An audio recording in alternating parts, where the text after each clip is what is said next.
Quand Jésus-Christ revêtit la nature humaine, il se lia à l'humanité par des liens qu'aucune puissance, sauf la volonté de l'homme lui-même, ne peut rompre.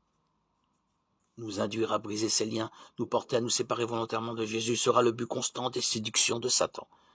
C'est sur ce point que nous avons besoin de veiller, de combattre, de prier, afin que rien ne nous amène à choisir un autre maître, ce que nous sommes toujours libres de faire. Si nous avons les yeux constamment fixés sur Jésus, il nous gardera. En regardant à lui, nous sommes en sûreté. Rien ne peut nous arracher de sa main. En le contemplant sans cesse, nous sommes transformés en la même image de gloire en gloire par l'Esprit du Seigneur. 2 Corinthiens 3, 18. C'est ainsi que les premiers disciples parvinrent à la ressemblance du Sauveur. Quand ils entendirent ces paroles, ils sentirent qu'ils avaient besoin de lui. Ils le cherchèrent, le trouvèrent et le suivirent.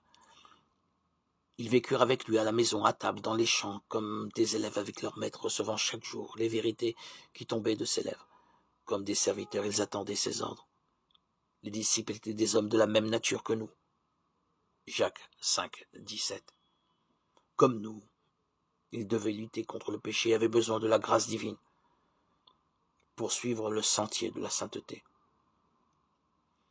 Jean lui-même, le disciple bien-aimé en qui l'image du Sauveur se trouve le plus parfaitement reproduite, ne possédait pas naturellement de dispositions particulières. Non seulement il était impérieux et ambitieux, mais encore impétueux et irritable sous l'offense.